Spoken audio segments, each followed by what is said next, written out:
Voy a hacer dos preguntas finales, señora Presidenta. Primero, es decir, respecto del informe de Romina Ríqueres y su equipo, que es muy completo, yo quiero hacer voy a hacer las dos preguntas en una, ¿verdad? Primero, le pedí ahondar en cómo el cambio climático impacta de manera desproporcionada en las personas con discapacidad.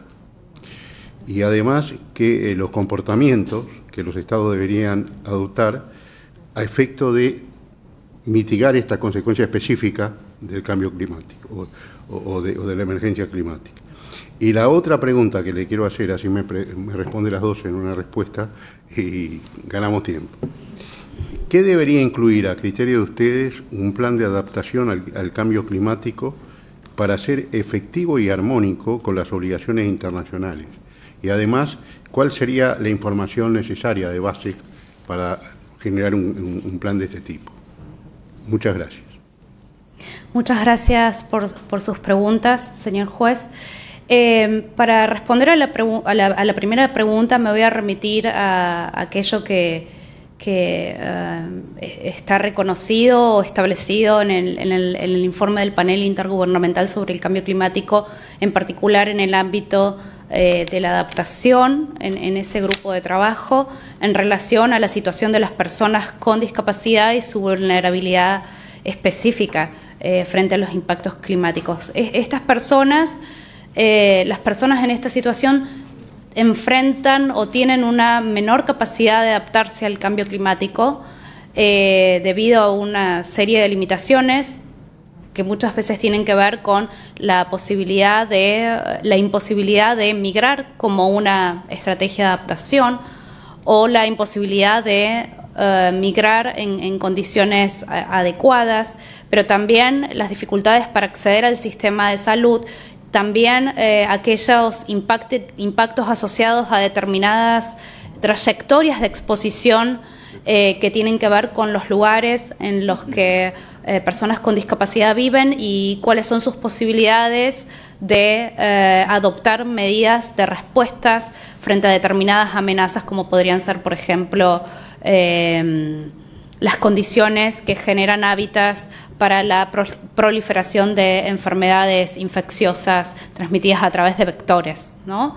Entonces, allí en el reporte del IPCC pueden encontrar entonces una enumeración de cuáles son las asimetrías en términos de capacidad de adaptación y los particulares impactos que afectan a las personas con discapacidad, y creo que esta es una temática a la que uno debe referirse específicamente y dar respuestas específicas respecto de cuáles son las obligaciones de los estados para con este colectivo. Respecto a al contenido que deben tener los planes de adaptación para facilitar la adaptación climática, pero también para evitar la mala adaptación, que esto es un punto muy importante, que es facilitar que estrategias aisladas de adaptación conlleven un traslado de vulnerabilidades de un grupo hacia otro grupo o de una generación hacia otra generación. Creo que lo fundamental, bueno, existen muchas guías acerca de cómo tienen que desarrollarse estos planes de adaptación, e incluso existe asesoramiento que se ofrece en el marco de Naciones Unidas para el Cambio Climático y también la OMS para desarrollar estos planes de adaptación. Pero existen facilitadores de justicia que son muy importantes y que, si me permite, los voy a enumerar. Por un lado, justicia de reconocimiento, es decir, quiénes son los actores relevantes que tienen que formar parte de ese plan de adaptación, y obviamente los afectados y aquellos que son más afectados tienen que formar parte de la planificación. Luego, justicia procedimental, y acá me gustaría mencionar que además de garantizar la participación de diferentes sectores y especialmente de los grupos vulnerables, la participación tiene que hacerse con justicia epistémica. ¿Qué quiere decir esto? Nosotros en nuestros estudios identificamos que a veces los grupos vulnerables participan en estas instancias, pero que en los planes de adaptación no se puede identificar cómo sus inputs o sus puntos de vista impactan en el resultado o el rumbo adoptado. Entonces, esto da lugar a una práctica que nosotros llamamos epistemic washing, que es, bueno, ellos participan, pero no están teniendo ningún rol decisivo en el rumbo que adoptan las políticas de adaptación. Entonces creemos que los estados tienen la obligación de decir, bueno, este input de esta organización fue adoptado o no fue adoptado por esta razón en este plan. Explicitar esto, ¿no?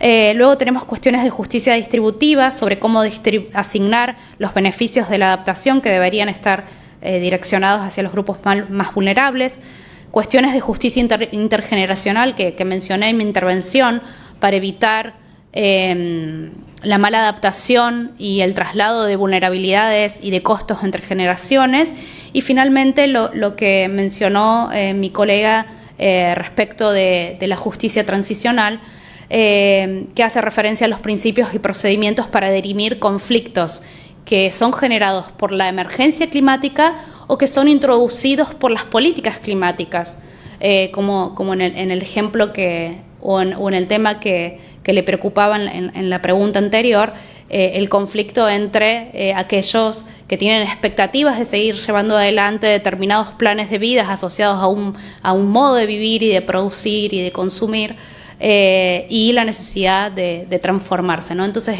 la política climática también puede introducir conflictos nuevos, y para eso necesitamos de la justicia transicional. Creo que estos aspectos deberían ser parte entonces de los planes de adaptación. Le agradezco mucho la respuesta. Muy amable, no tengo más preguntas, presidente. Muchas gracias, juez Pérez Manrique.